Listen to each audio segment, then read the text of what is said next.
Hi everyone, welcome to CE567.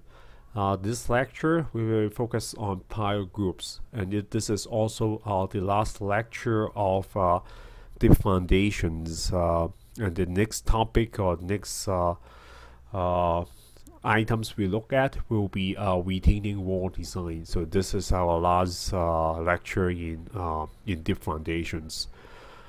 So for pile groups, what we'll be learning in this lecture is first we will look at the issue of axial capacity.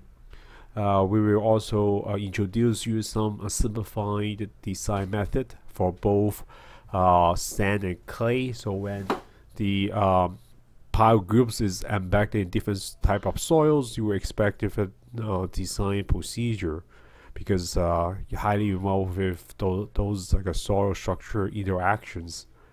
Next, we also talk about the serviceability, which is the settlement. So we look at the settlement of pile groups, and also we introduce you some simplified analytical procedure that is those are developed from recent research. Last but not least, we will also look at very complicated phenomena, which is when the pile groups are subjected to lateral loading. The axial capacity for a pile group. So as the picture you see here, when you install the piles as a group, and you have a couple components. So first of all, the piles come together, and we do care when we design for the pile group. We do this care about the diameters and the spacing for each piles, and also like you will come up with a pile cap to kind of like connect all the pile group, and then like connect it to the structure columns. And it's kind of like a very like complicated phenomenon when we like think of how the whole thing react with each other, and also like react with the soil. So when we learn about the axial capacity for single piles, like we emphasize that this is a pile structure, pile soil interactions. So that will be like could be quite complicated. When we just look at one pile already. We need to when we look at the displacements of the piles, we need to set up like quite advanced analysis method, like the TZ analysis that we talk about. And now instead of just one piles, you have a group of piles. You're not just having a piles soil interactions. Actually, you have a structure soil interactions. So the whole thing become much more complicated. And there's a couple issues like you may want to think of. First of all, now the at the toe bearing, right? At the toe bearing for the piles, you have the overlap. So you have the toe bearing overlap issue over there.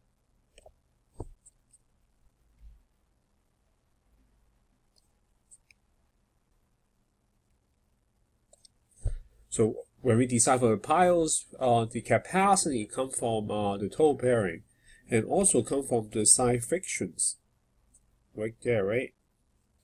So the side friction actually is pretty upward. So you have these side frictions, and for the side frictions, you will care about the side friction interactions. Because now, if the spacing for the piles is too close to each other, then like the side frictions, they may be interact with the side frictions that provide from the adjacent piles.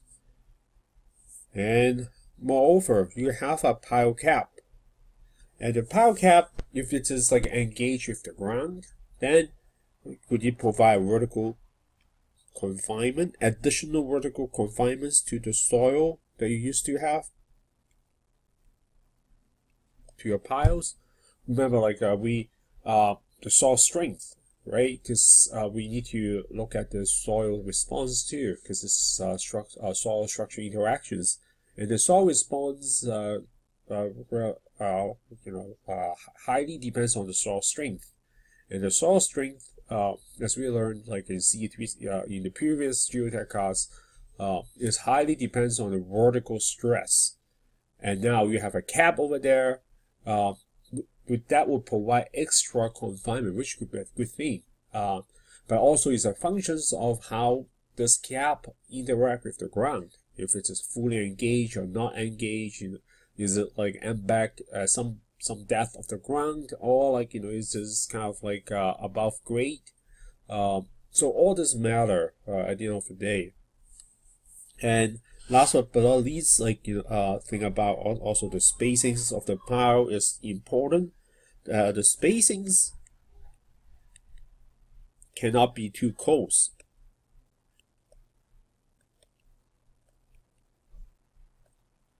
So in general, like we will make sure the spacing will be about 2.5 to 3 diameter apart.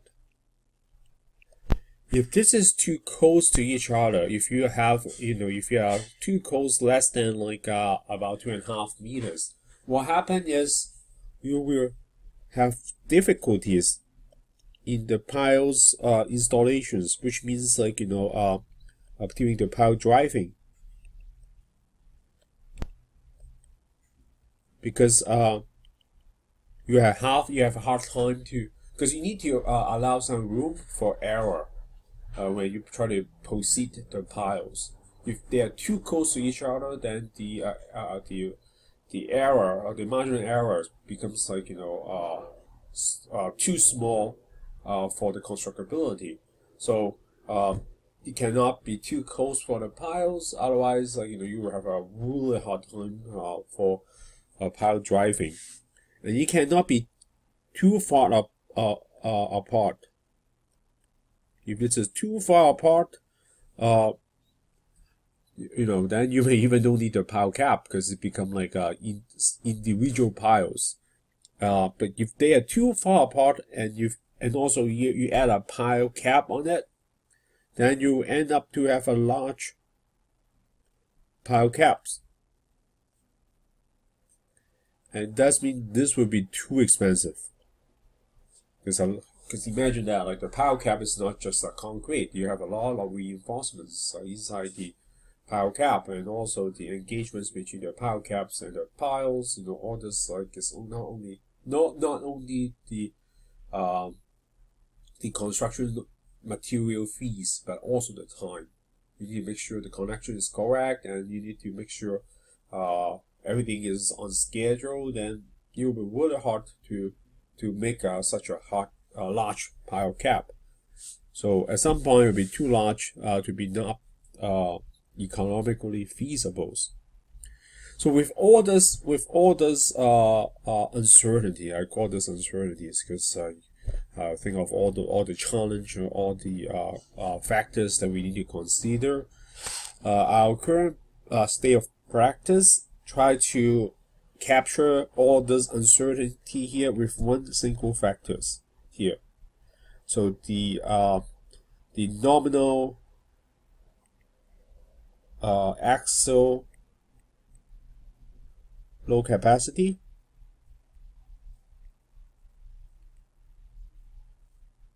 of the pile group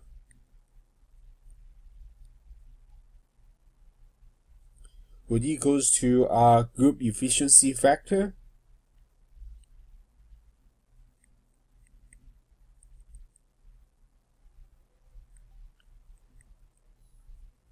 times the number of piles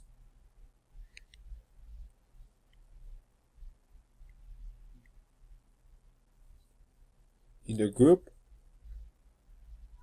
and then times the nominal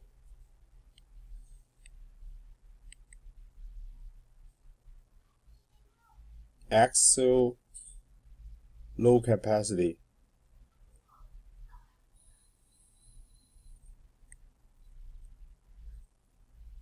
of individual piles.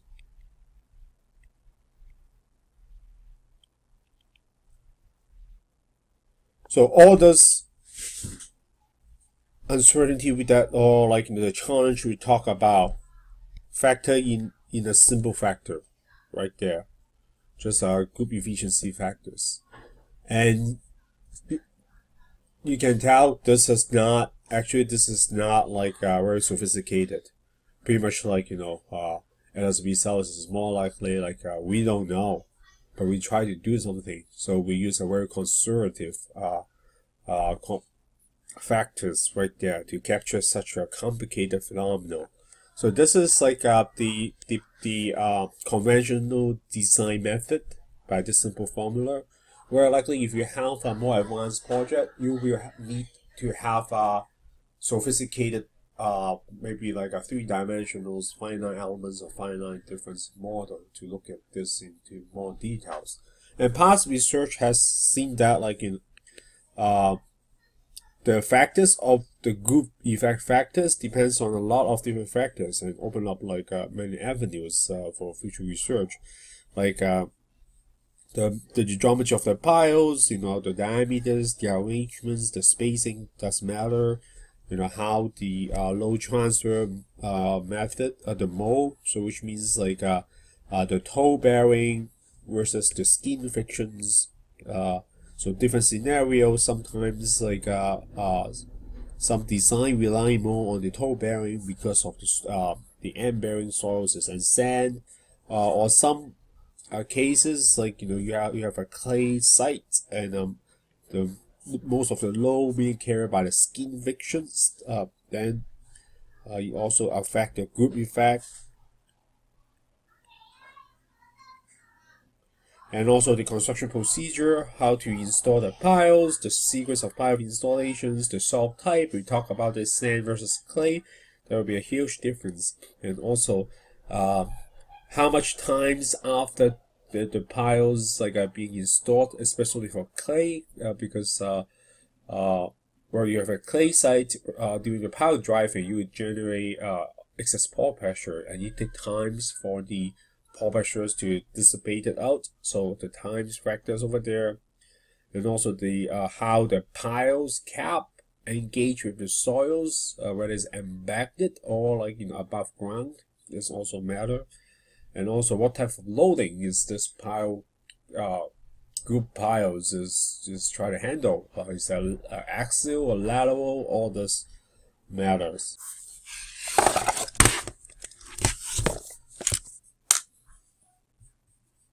Okay, so we talked about the axial capacity previously, and now we look at two different type of soil and see what kind of like recommendations of what kind of like research has done in the past, come with the recommendations that we can use for design.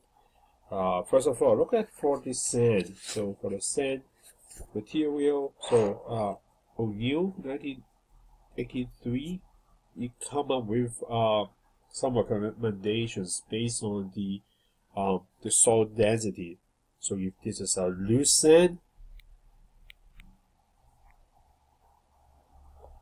he recommend that the correction factors or the efficient factors will be greater than 1, and it depends on the spacing. So the spacing again, if you have like two piles with a known diameters, so the spacing between the, let's say, is S. And this correction factors here depends on the spacings between the piles. If the spacing decrease, and the correction factors will increase. And this correction factors is peak at a ratios of the spacings and diameters equals to 2.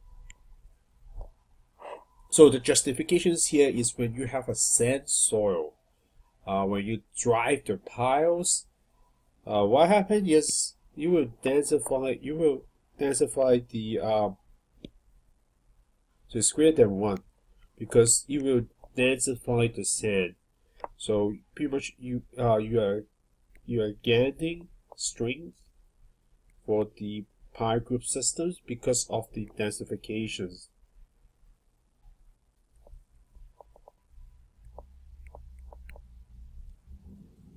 from drilling. Oh, sorry, not from drilling, but from pile driving.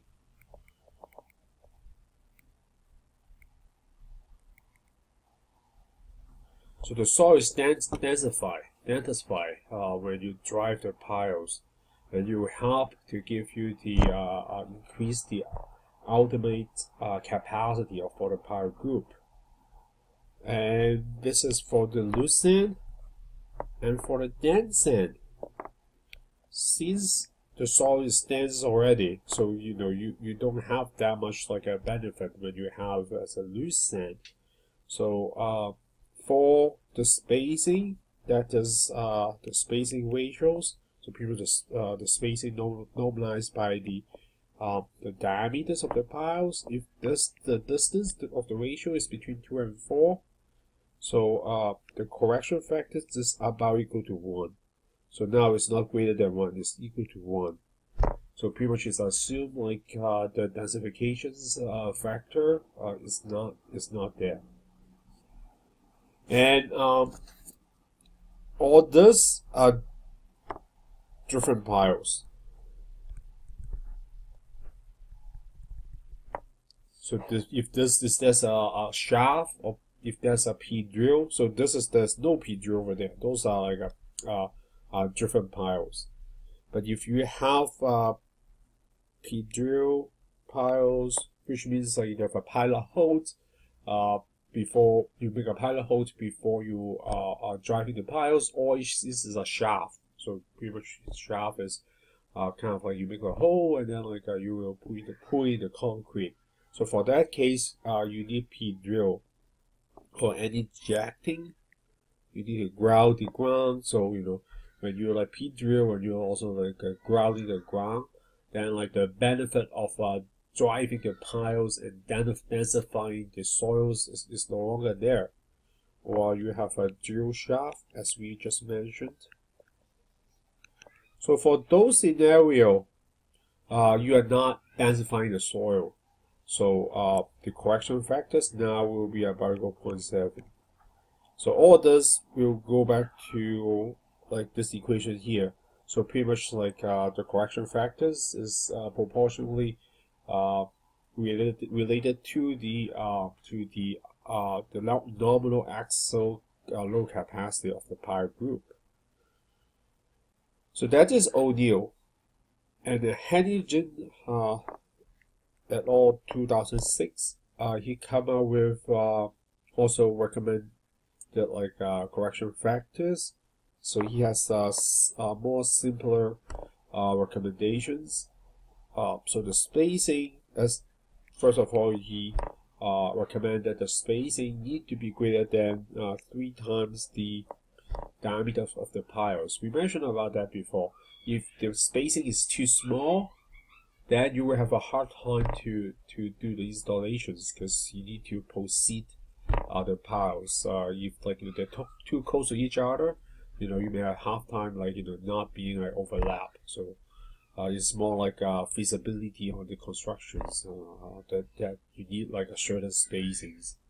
And if you make it too large, if the spacing is too far away, then you have a really large cap, and it will be expensive to construct such a large cap. And also we have the efficient factors will be equal to 1 when there's no P drill. So it's more like on the safe side. Instead of saying greater than 1, we just say it's equal to 1. So we ignore the densifications like an effect from pile driving. But this will less than 1 when there's a P drill.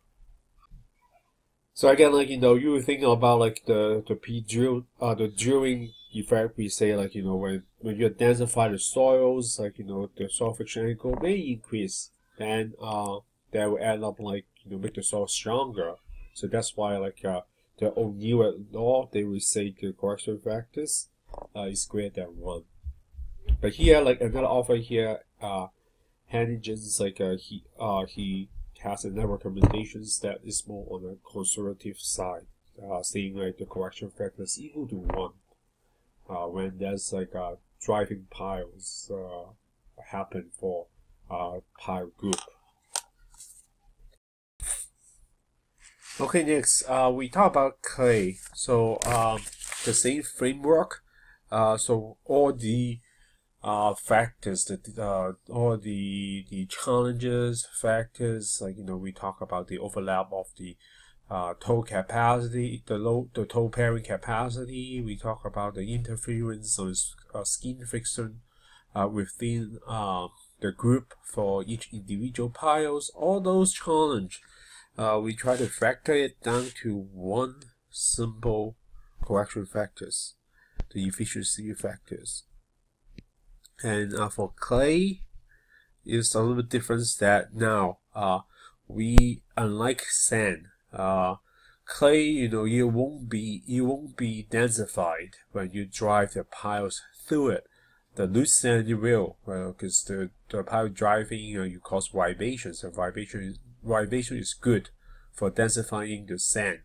But for clay, when you drive through it, actually you generate excess pore pressure, which is not a good thing. Because for sand, the drain gauge pump, the drain gauge will be much faster.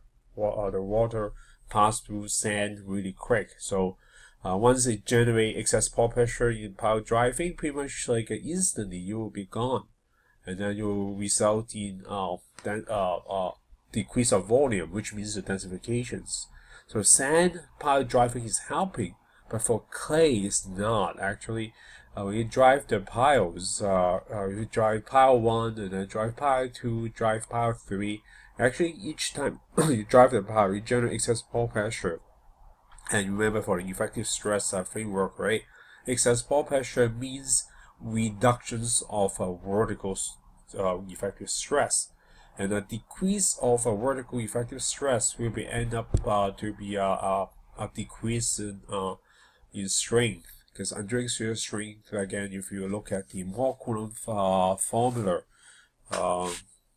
right, the Moore-Coulomb formulas tells you it's equal to cohesions times the vertical stress and then tangent friction angle. So if it's a clay, where often in the real soil you don't have a real like a pure clay scenario, you do have a friction angles, especially if you have overly consolidated clay. Then it depends on the vertical effective stress. Now, if the vertical effective stress decrease, then you have a decrease of the soil strength. So end up this effectiveness factors will be less than 1. So it's 0.5 to less than 1. And the more like you drive, the correction factors need to go further down.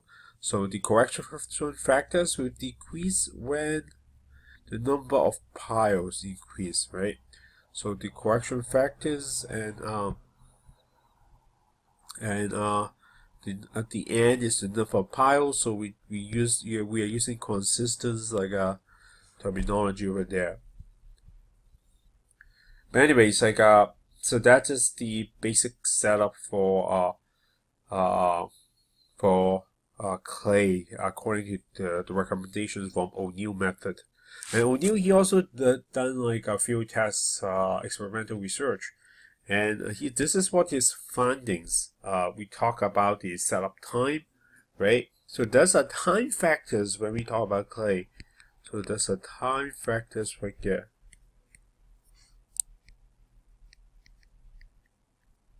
So this graph tells you the time factors.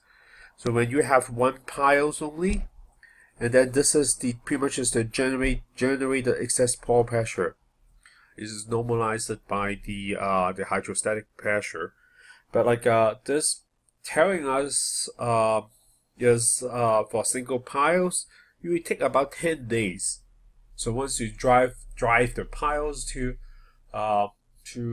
the ground, you would generate excess pore pressure. So if you're driving up, so this is a clay site. So if you are driving your piles into the ground, what happens is you will generate excess pore pressure. So here you will generate those like excess pore pressure, and then so the excess pore pressure will increase. So before driving the piles, we know effective stress like this, right? So this is before pile driving, and during the pile driving, or right after the pile driving. Oops. And after pile driving, the effective stress change because you are generating excess pore pressure, and this depends on the time. So the excess pore pressure will dissipate with time. So since the increase of excess pore pressure, then end up you will be decreasing your vertical effective stress. And if you change your vertical effective stress, you will change the soil strength. So because of that, and how, like, now the question is, how would the pile group affect this generated excess pore pressure?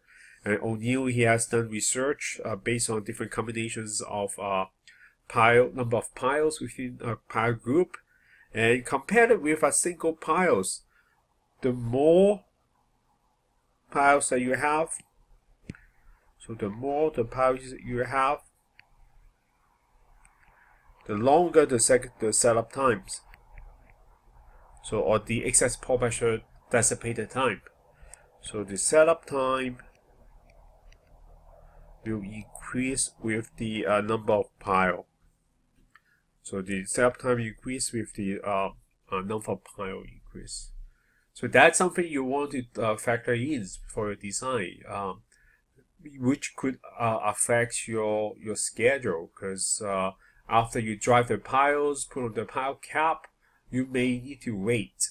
You don't have the luxury that you can like connect your pile cap to your mat foundations right away, because it takes times for excess pore pressure to be dissipated. So be very careful on that. And likely, so Hennigan, like at law 2016, he also come up with some like other recommendations. So first of all, like his recommendations for the sand, he also mentioned that like the spacing between piles need to be greater than 3 times the diameters of the pile. So you must at least like 3 diameters like apart for each individual piles within a group.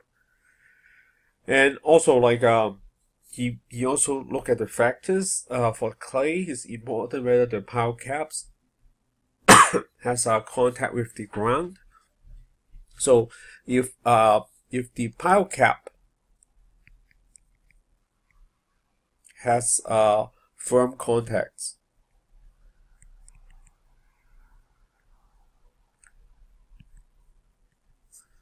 with the ground, then the correction factors equals to 1. This is for clay. But if the piles cap has no firm contact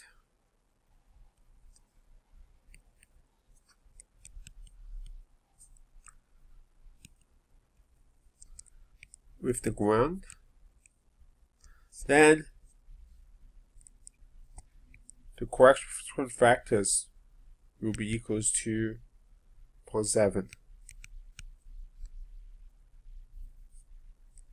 for if the spacings is equal to 3 times the diameters.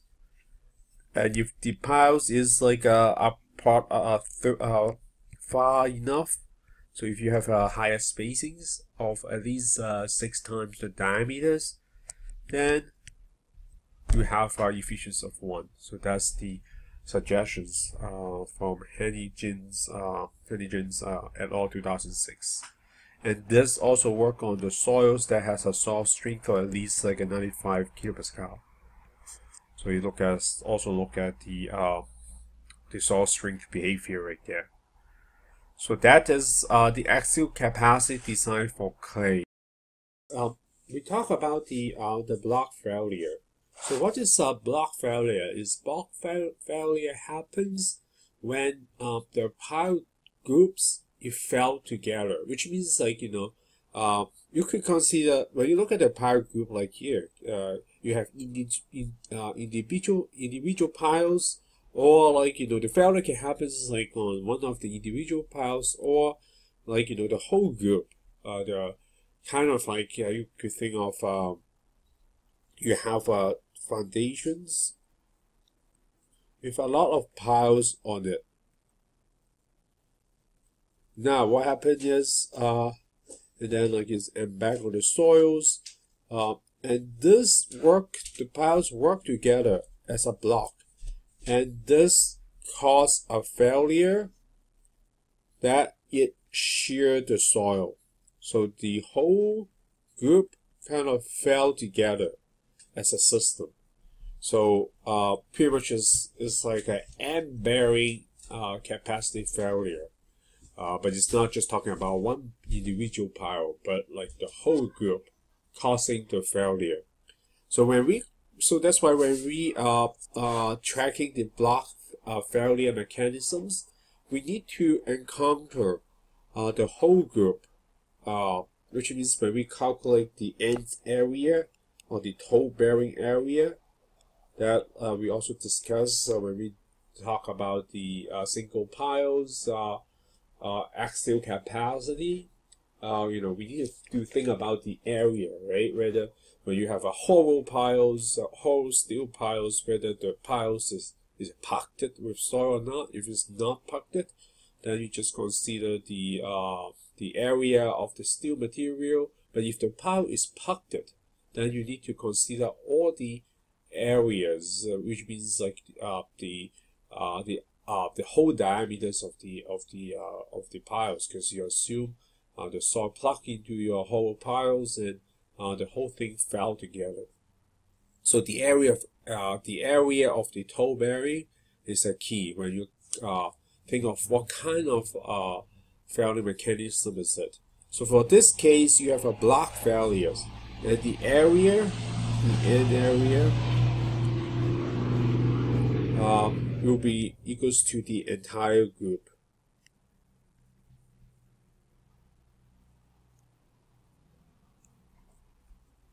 And for example here, it will be the length times the width.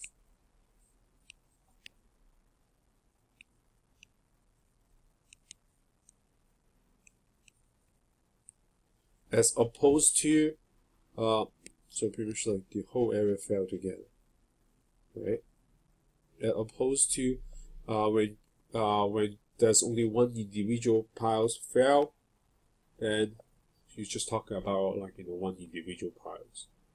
So here, the area of the entire group will be much greater than the sum of the pile toe area.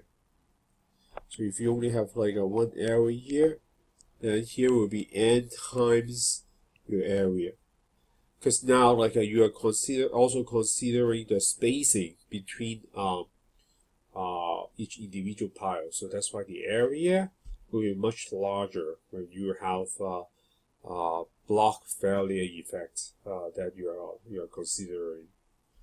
But on the other hand, like the trade-off is the side frictions, the side area, is much smaller. Because now the side area, you only have this preliminary area of the rectangles, rather than like you need to add up all of the preliminary area of each individual piles. So the side area for this type of failure mechanisms, side area is much smaller.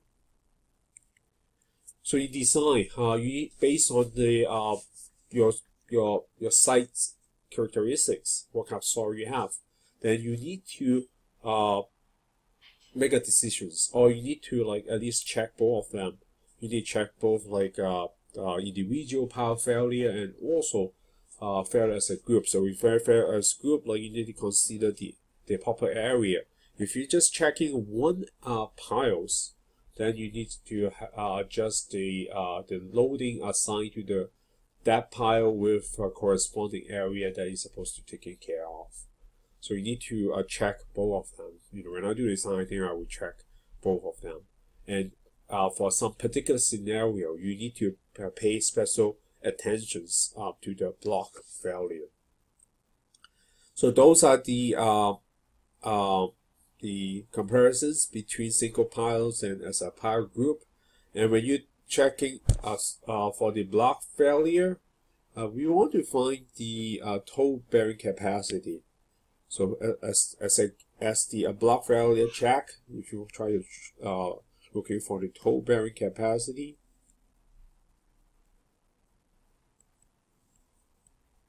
is equals to Q sub n equals to n sub c times SU. But now, what is n sub c? N sub c, in single piles, we design the for clay, we assume n sub c equal to 9. But here, we consider as a group, then we have a different factors. So it's equals to so D is the depth of piles group, and D over 5 times the width of the pile group, which we define over here, and then plus 1 times 1 plus B sub G again is what we defined there, and then 5 times the length of the group. So right there. And this is capped at 9. So it will be a number smaller than what we used to use for individual piles. So that is how we find out the toe bearing capacity that you want to check. Make sure, like, you know, the case that you have, this may not be the one that governing for your failure design. You know, just design with this scenario that you encounter a failure. So for some scenario is if the toe bearing, if the toe resistance,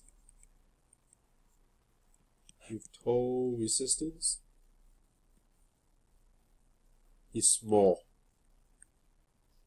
So again, because like the block failure favoring the end bearing, because you have a much large area. But if, like, you know, in the case that you have relatively weak soils at the toe, then the toe resistance you expect to be small. So you better check the block failure mechanism, because in that case the block failure may govern.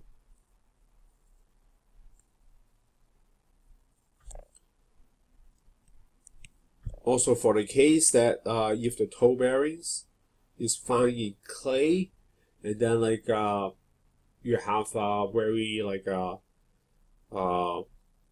soft clay, so especially you care about it. But if you have a sand layers, very likely you give you higher end bearing capacity. So for this is not much a concern. But if you have a if it is flat, if the pile tips is on clay, that on top of a thin sand layers, you may also want to check the block failure mechanism may also like govern. So for those two, like a particular scenario, you know, when you have finding on a soft clay, or like, you know, you have a toe resistance relatively small, or like, you know, you find on a clay that sitting on a very small thin area of sand, you may want to pay extra attention, because we know that like a sand is much stronger, but somehow like you only have a relatively like thin sand layers, you may want to pay special attention for this type of like a block failure. End up like you may use this equations to calculate n sub c for design. Okay, so the next topic is about settlement. So settlement for pile group, and it is indeed is a very complicated topic, and oftentimes we need advanced numerical approach, like using a finite elements or finite difference model to approach this problem. But for this lecture, we use some simplified analytical method.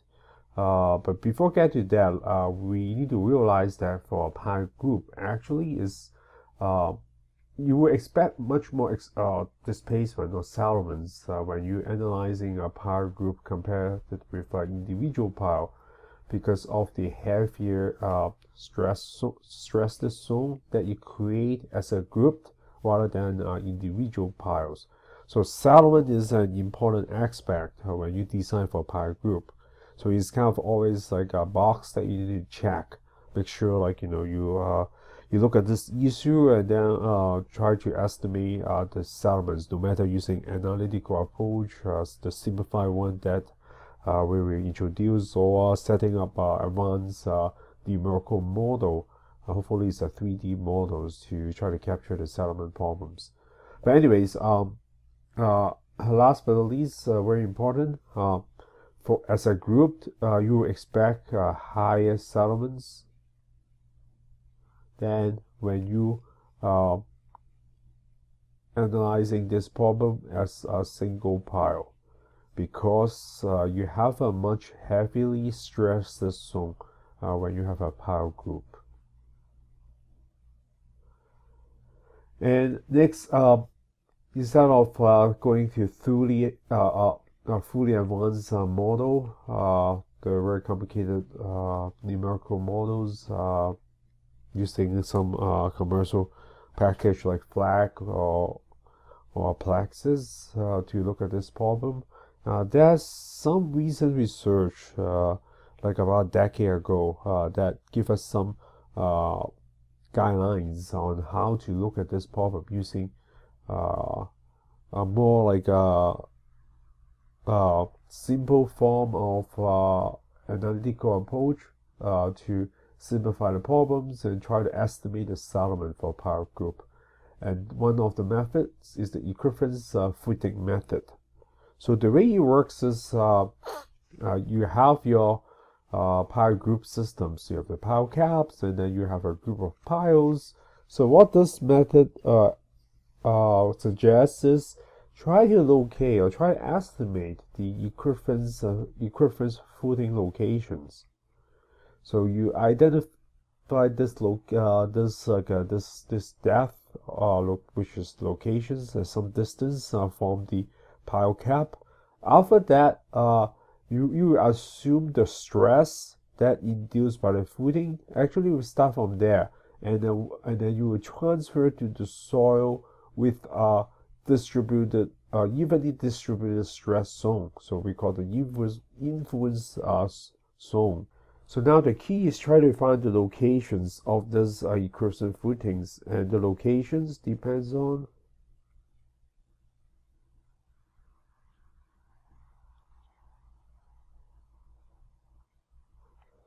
the distributions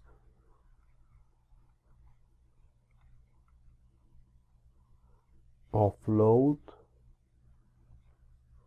between side frictions and toe bearing.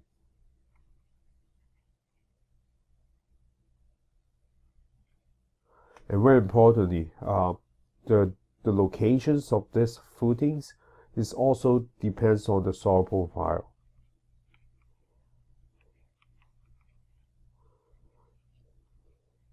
So we will see like different examples from some recent research on how to locate this equivalence loading footing locations, and also how like the distributed stress change with different soil type. So we will get to there. And actually, this kind of like an equiferous footing method, the idea is not new. We have been like introduced to this type of method way back to CE366, your very first geotech class. When we look at the topic of this stress distributions, and that's like approximated method for when we calculate the distributed stress underneath our rectangular footings. So we try to find this change of stress, the delta sigma, at certain distance underneath of the rectangular footings, just like seems like what we're doing here now. And within like underneath the footings, the stress will increase with increasing depth within the zone. So we assume the more that we go down, the larger area the stress will distribute it to. So at, for example, at this depth, so the stress among this plane will be the same. And at this depth, you will get the stress among this plane will be the same. So end up, if you try to find the stress at this plane, will be equals to the loading, adding all the footings, divided by the area that we looking at based on the depth. So we at the end of the day, we kind of like a similar triangle calculations. You know the size of your footings, and then you know the slope, which is the slope here will be with a ratio of verticals to horizontals. And then like and this method, which we call 2-to-1 method for this shallow ground footings. But now, like, you know, you would change for our deep foundations, but shallow ground foundations is 2-to-1, so 2 vertical and 1 horizontal. So you know the slope, and then you know, like, you know the footing dimensions. Then you can always calculate the area at a given depth.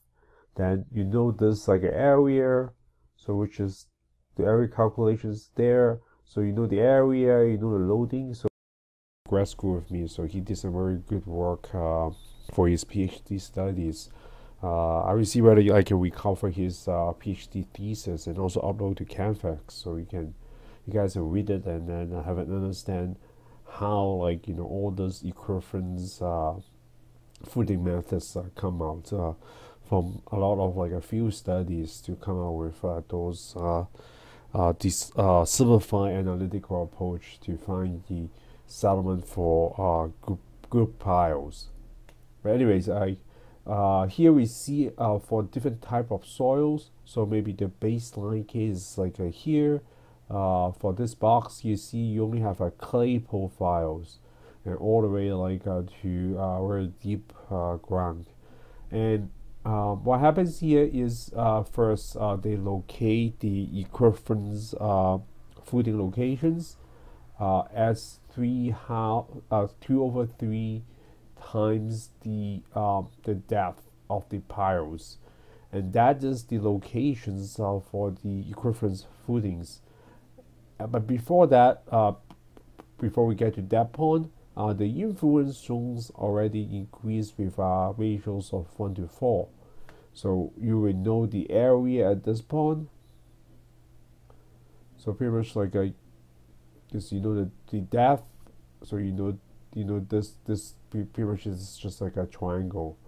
So it becomes trigonometry. So you know the slope, which means you know this angle, and you know the height here. Then you can find out this adjacent side because you know the angle, you know it's one side, so you can find out this little part here. So you will know this area here, and then like two different like level that you or different depth or different elevations that you want to investigate. So you can find the distributed stress. So you know, for like a typical settlement analysis like we have done in CE366, so you may want to for example, I want to know the settlements. Then if I do a one layer method, then I will calculate the stress at the midpoint of this layer. So if I know the change of the stress at this midpoint, then I can find out the settlement for this soil layers. We will do examples really quick. But anyways, we know the distributes the stress and or the change of the stress or the induced stress from the power group based on this equivalence footing method, because we assume the distributed stress uniformly increase within the influence zones. So that is the most simple soil profile. A little bit more complicated here is now you have a soft soil layers, and also then you have a hard soil layers. Either can be more overly consolidated clay, or you could be a sand layers right at the tip of foundations. And this is quite common because when we drive the piles, we always want to drive the piles until like the tip of the pile is landing on a firm stratum. So this is very typical too. And in that case, the locations of the equivalence footings will be right at the interface between the two soils, and this pretty much kind of telling you transferring all the loading, transferring the footings right. It kind of you have a shallow ground foundations right there, right on the hot layer. So the whole idea is that you bypass all the loading, from the footing and then to the piles, and now becomes like a shroud foundations sitting on top of a firm or more highly high strength, more like firm materials. So and then this become a 2:1 ratios. So this will be exactly very similar to the shroud ground one. So you have a 2:1 ratios right at the shroud ground footings.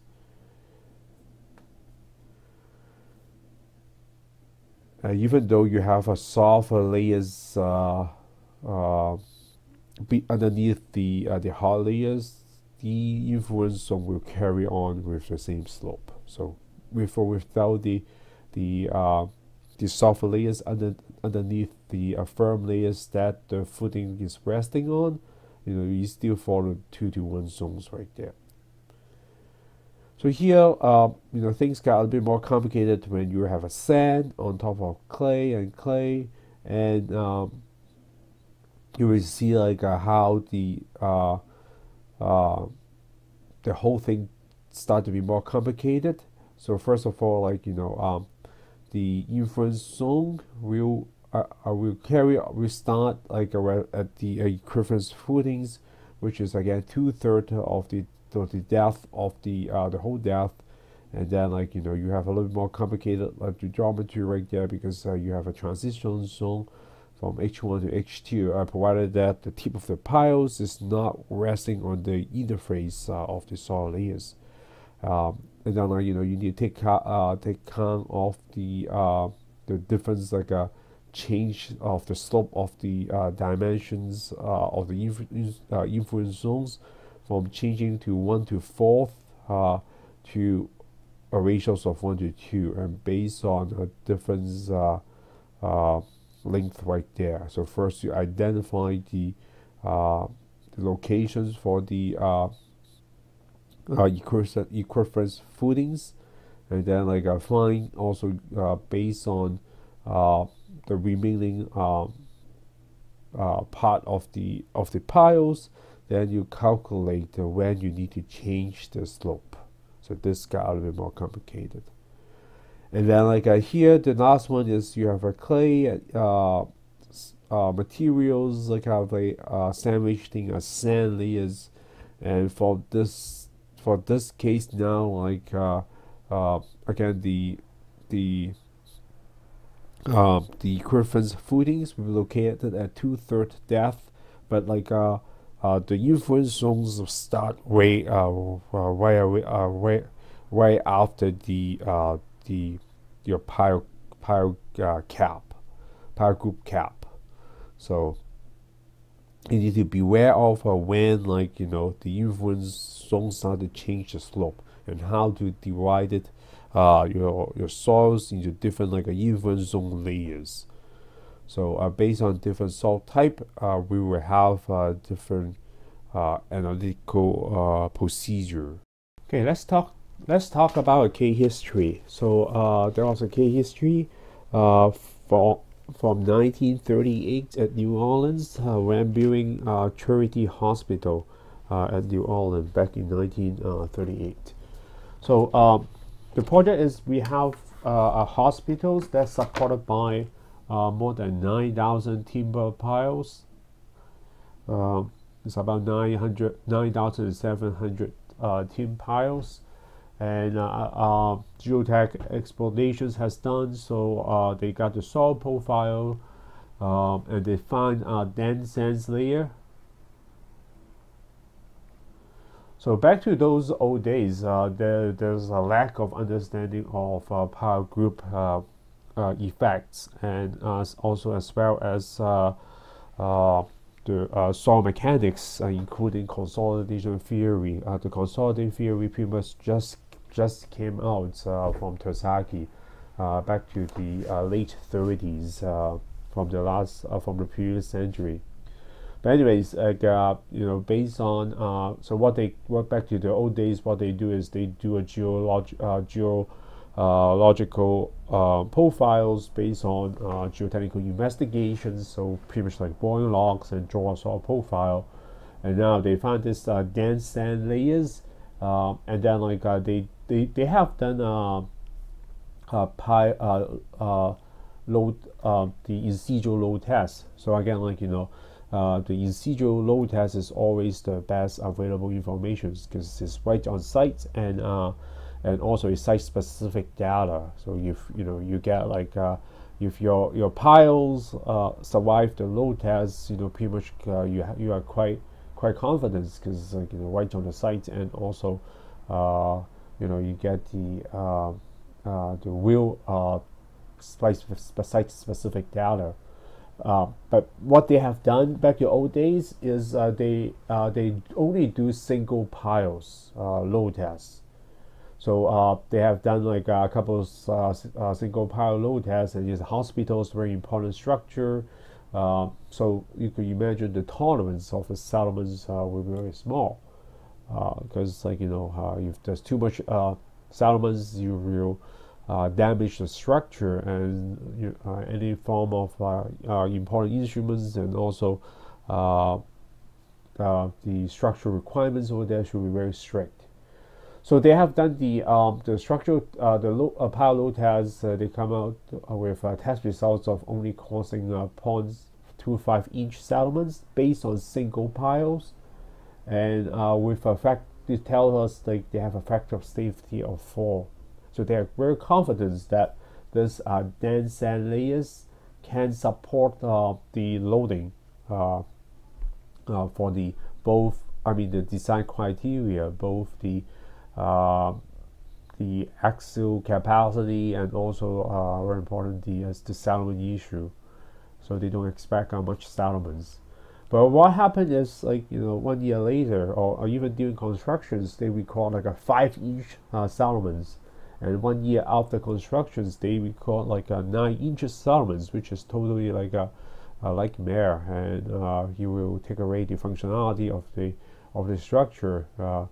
So pretty much it's not acceptable. But why this happen is Tersaki was bring on board again, and then he did investigations.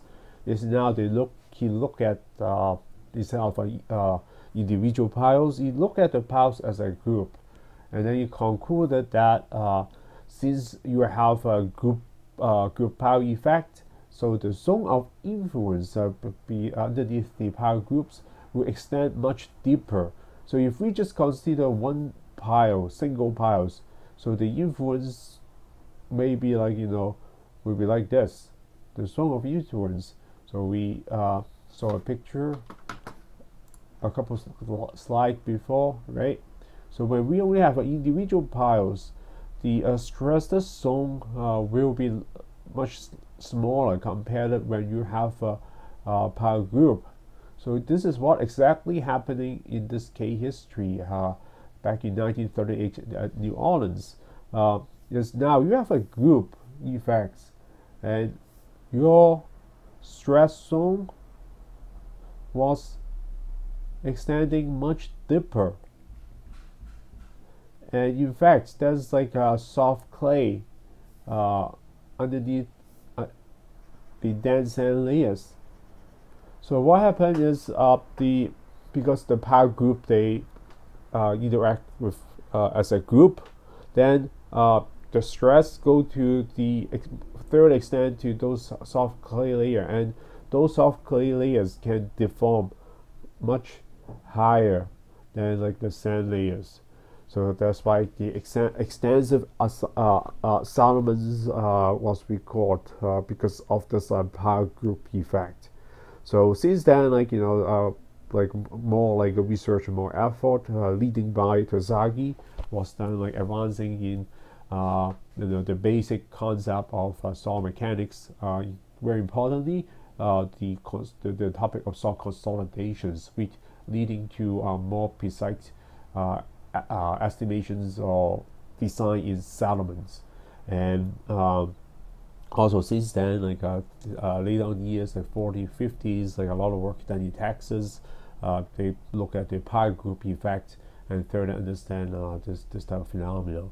In the 50s, in 1951, there was in the same area, there's another hospitals were built, and this time, like the geotech engineers are much smarter, so they will extend the piles through the soft clay into the another dense sand layers. So pretty much the piles for the better the design should be going to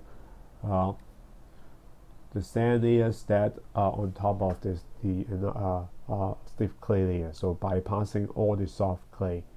And the project that was done in the 50s, another hospital project very close to this charity hospitals, was designed by Terzaghi students after Casagrande. All right, so the next topic is the lateral loading. So what happens to pile groups when you're subjected to lateral loadings? Again, it is a super complicated scenario or super complicated phenomenon that you involve soil structure interactions, and complicated enough that actually each piles within the group will behave differently. So you wouldn't be like you apply a shear load to the group, then the shear load will be evenly distributed among the group. You won't be like you have a shear load V here. You will be the first piles carrying a third of it, and then so does like the other two piles evenly carrying the same amount of loading. No, it won't work that way. It is really complicated. And in fact, what happened is when you load on it, the first row of piles, we call the leading row of piles, will carry much more loading than the other one, because here you would have higher, stiffer PY response. So what happened here? You may get a much stiffer PY curve on the first, the leading row, and then the subsequent loading piles, you will have a softer response on the PY curve. And so this will be, you got a softer response. And the third row, the PY curve, remember like we talk about the PY curve when we talk about the lateral loading for single piles. So the same, very similar concept. Each piles now within the group that are subjected to lateral loading, you will have a similar PY response. But like on the third row, you would have an even softer response. And at some point, some studies show that likely happen at the third volt, and then like later on, pretty much like you will have the same or very similar PY effect, because like what happens is when you lower your system laterally, pretty much the soils is pushed into the virgin ground right here through the lateral leading wall right there. So that's why like you have a much stiffer response. And later on, like since most of the loading is already carried by the leading load, so the subsequent the second and third loads like may not feeling as much as like soil reactions from there. So we expect like it's a very complicated phenomenon that like each piles may behave differently. And to take care of this, we come up with like a method called the P multiplier.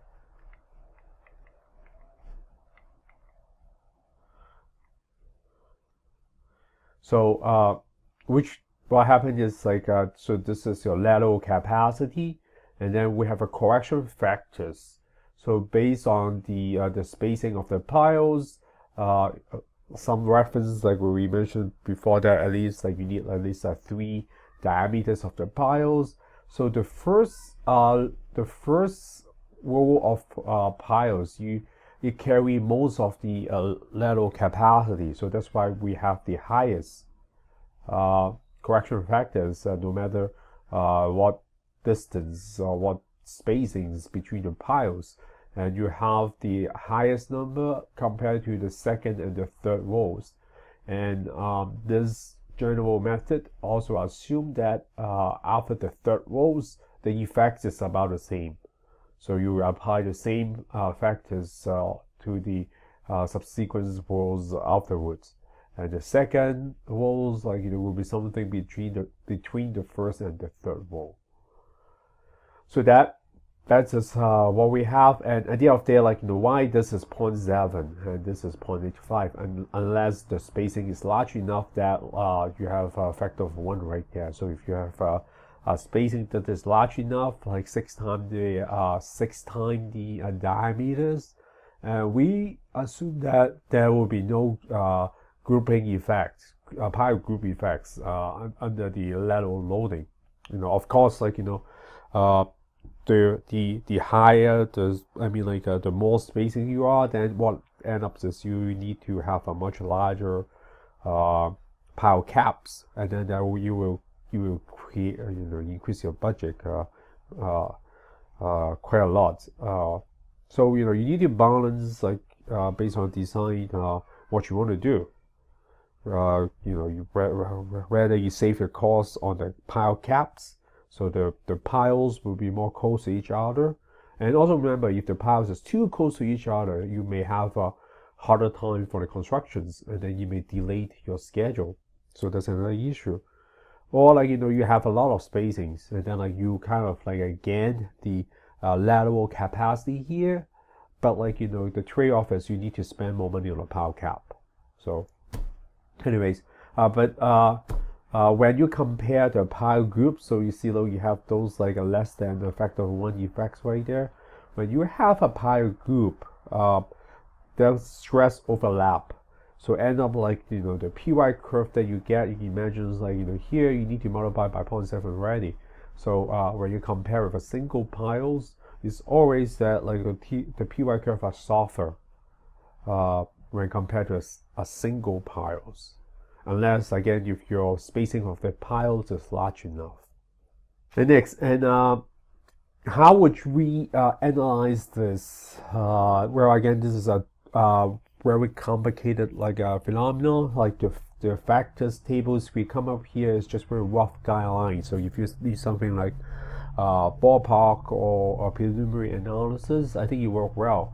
But if you want more like accurate designs, like does not work quite well, you may want to step up to the next level But now the difficulties here is like many software out there, like the most popular one is the LPiles from company, I forget the name, but based on Austin, Texas. So it's from those like Austin faculties. Many years of research work come out from them. So the LPiles is quite popular for analyzing piles, for pile design or deep foundation design. But the problem is, like, such softwares, they only can handle one piles. They cannot like design for a pile group. If you want to have a true numerical analysis, then you may need more like advanced software package that even more complicated. So LPile is not too bad; it's quite user friendly. But when you use other more complicated like a platform like a FLAC or a Plaxis, so FLAC is finite difference, and Plaxis is finite elements, then you can solve either 2D or 3D problem. So you may want to solve with a 2D pile group first. That will make a lot easier. But using those software is not. It's not well. First, the software itself is very expensive, especially like when you try to acquire a commercial license. So not many firms or agencies right there have a license.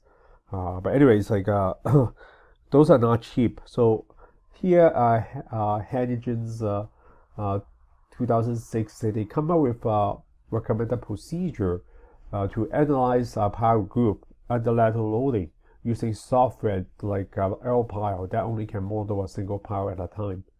So you come up with some recommendation procedure. First, it will suggest you within like a pile group, maybe like you look at like one pile first. So you look at the leading pile first.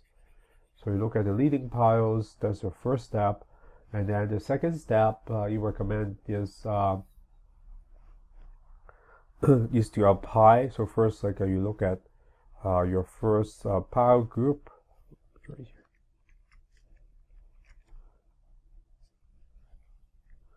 So you look at your first pile. Your first pile among the group, the leading row of piles, and then the second step it asks you to apply a displacements.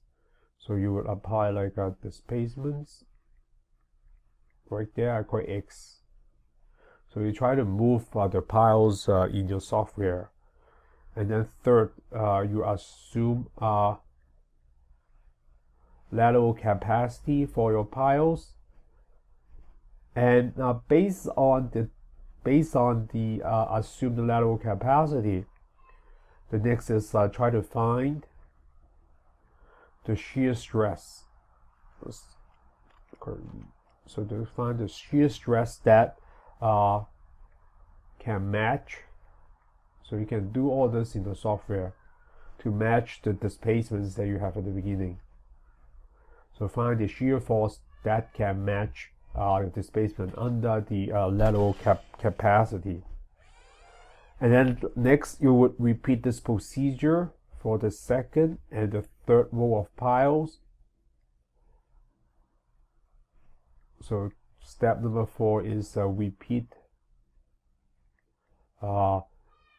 step 2 to step 3 for second and a third row of piles. And then the next step is because like each piles, then you can find out so this is the first row, the shear force for each pile. Then you will sum up all the force, so you becomes So if you sum all the force, then you will be the force for the group will be equals to the one that you interpret from the software that is matching the displacements that you assign at the very beginning. So we sum out all the force, and then what you will do is next, you will repeat step 2 to 5 with a different displacements. So the displacement at the beginning that you assume, such that you get the data. So you have like your first displacements, then give you the first sum of the shear force for the group, and you try another displacements, and then you get another sum of force for the group, and then you get the third one, so on and so on. So with this, then you can correct a response curve for the group, a power group under lateral loading.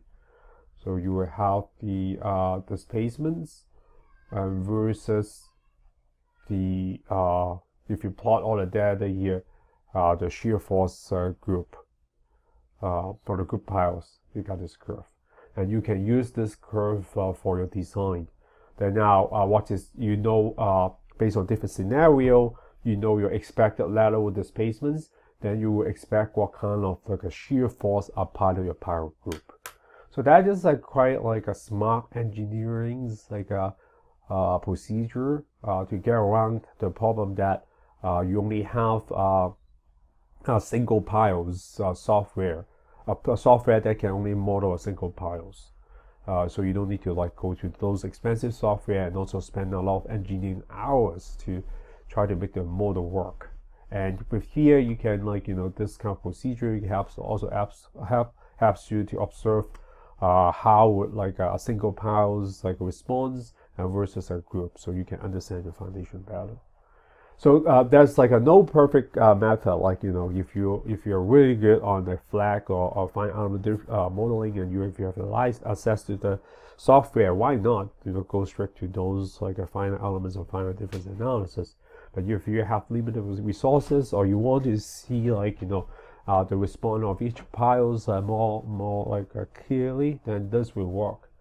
And at the very beginning, those like recommended factors it works as ballpark preliminary assessments. So last but not least, we mentioned about those like finite elements or finite difference analysis, and what you can handle actually is the soil structure interactions. And when you do those modeling, you need to be very careful on some like boundary conditions. So if the connections between the pile cap and the structure is constrained in some sense that like only allows like lateral movement, no like vertical movement, then you have a pinned conditions. And if your connections like if it allows free rotations at the pile cap, then maybe you have a restricted like boundary conditions that you can expect a rotations, a moment on the top. So those two behave very differently. So be very careful, like when you do such models, what type of boundary conditions you have at the very beginning for those like more dedicated like a numerical analysis. So again, this is a very complicated phenomenon. Actually, for those like for all the pile group issues that we are facing. So there's a lot of like further like a study or knowledge needed for the field. And when you go to practice, this will be a very challenging subject that almost like the most challenging design a geotech engineer can have in deep foundation design.